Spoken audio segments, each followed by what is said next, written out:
Early life and family background. Li Keqiang was born on July 3, 1955, in Dingyuan County, near Hefei, the capital of Anhui Province in eastern China.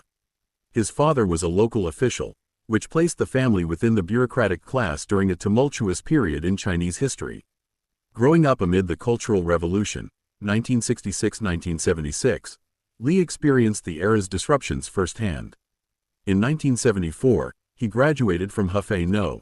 8 Senior High School. Like many urban youth at the time, he was sent down to the countryside for manual labor as part of Mao Zedong's Down to the Countryside movement. He worked in Keqiang County, Anhui Province, where he joined the Chinese Communist Party, CCP, in 1976.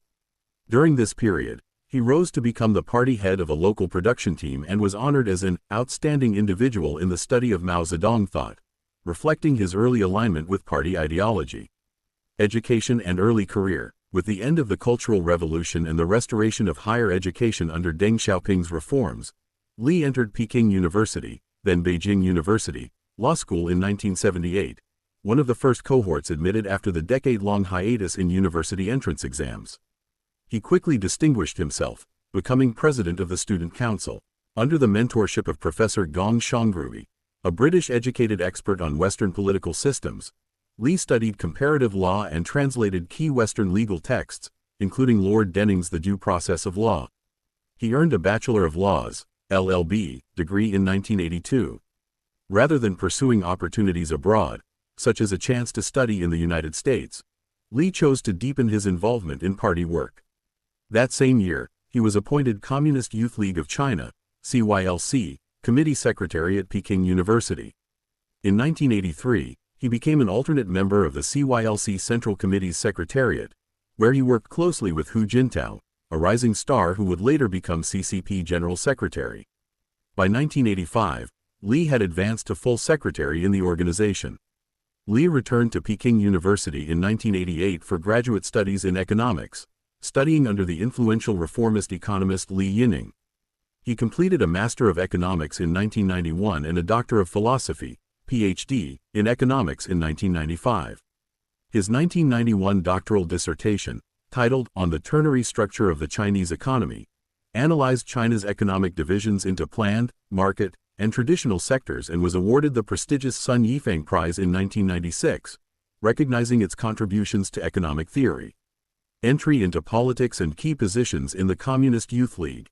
Li's early political career was deeply intertwined with the CYLC, often called the second echelon of the CCP and a traditional launchpad for future leaders. From 1993 to 1998, he served as the first secretary, head, of the CYLC Central Committee, the youngest person to hold the post at the time.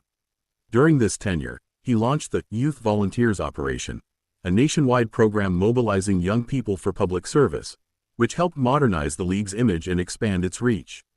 In 1997, at the 15th CCP National Congress, Li was elevated to full membership in the CCP Central Committee, solidifying his status as a member of the fourth generation of leaders groomed under Jiang Zemin.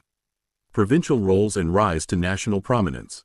In June 1998, at age 43, Li became the youngest provincial governor in China when he was appointed to Henan Province as governor and deputy party secretary, serving until 2003. He then transitioned to party secretary of Henan from December 2002 to December 2004. Under his leadership, Henan's GDP ranking climbed from 28th nationally in the early 1990s to 18th by 2004, driven by industrial expansion and agricultural reforms. However, his administration faced criticism for inadequate handling of the HIV/AIDS crisis in rural Henan, where unsafe blood donation practices had spread the virus widely. Li was known for his hands-on, technocratic style, focusing on economic metrics and famously abstaining from non-official banquets to maintain discipline. From December 2004 to October 2007, Li served as party secretary of Liaoning Province in northeastern China, a Rust Belt region hit hard by state-owned enterprise reforms. He spearheaded the 5 Points and One Line infrastructure project to boost trade and logistics, and launched a massive urban renewal campaign that demolished over 12 million square meters of slums by 2007, earning public acclaim for improving living conditions.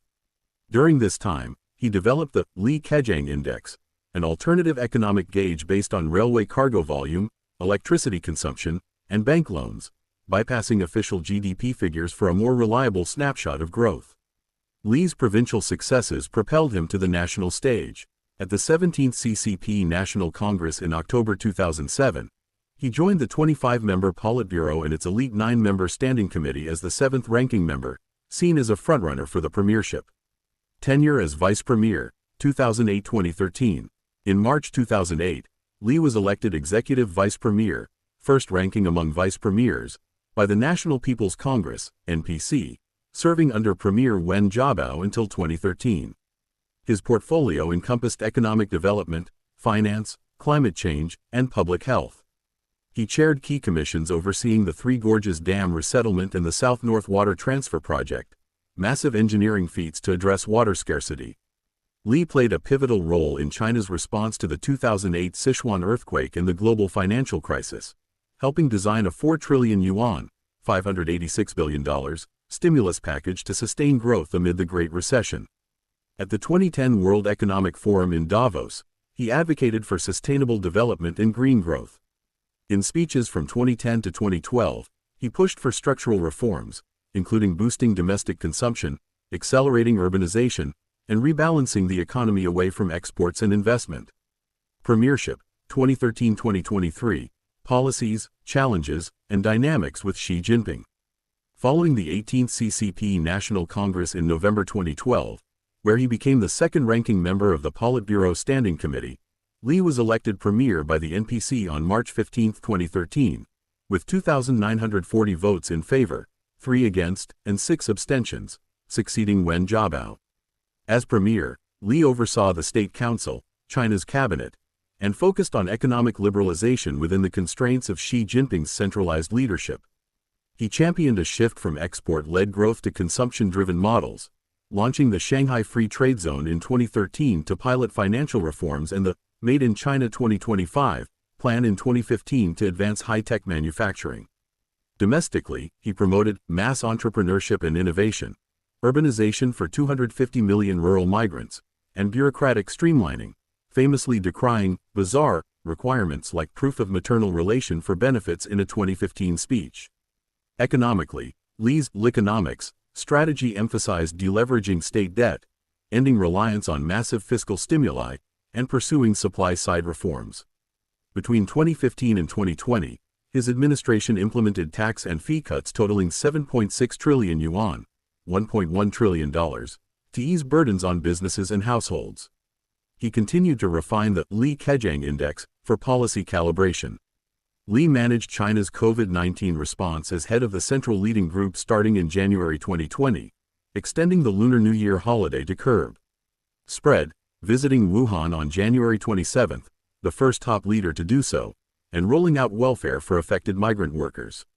He defended the Zero COVID policy in March 2022, prioritizing lives and supply chains, while warning against outbreak cover-ups in January 2021. His relationship with Xi Jinping, who assumed paramount power in 2012-2013, was often described as complementary yet tense.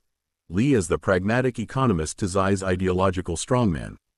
Li's initiatives sometimes appeared sidelined by Xi's consolidation of control over economic policy. In foreign affairs, Li's debut overseas trip was to India in May 2013, where he addressed border tensions while pledging economic ties. He visited Pakistan, Switzerland, Germany, the UK, and others, promoting win-win cooperation, and in April 2013, urged North Korea to avoid provocations. Li's influence waned after the 19th Congress in 2017, as Xi amassed power, but he remained a vocal advocate for reform. At the 20th National Congress in October 2022, he retired from the Politburo Standing Committee at age 67, earlier than anticipated. Personal life, health issues, and death. Li was married to Keqiang, an English literature professor at Capital University of Economics and Business and daughter of a prominent party intellectual. They had one daughter. Known for his low-key personal style, Li avoided the opulence associated with some elites, aligning with his image as a diligent reformer. On October 27, 2023, at age 68, Li suffered a fatal heart attack while swimming in Shanghai. State media announced his death that evening, describing it as sudden despite medical efforts. His body lay in state in Beijing, and he was cremated on November 2, 2023, following a somber farewell attended by Xi Jinping and top leaders, with national flags at half-mast. A 7-day mourning period was observed. On July 3, 2025, his would-be 70th birthday, the CCP issued a tribute honoring his lifelong service to economic development and reform. Li's legacy endures as a symbol of technocratic governance in an era of ideological tightening, remembered for his data-driven approach and efforts to humanize policy amid China's rise.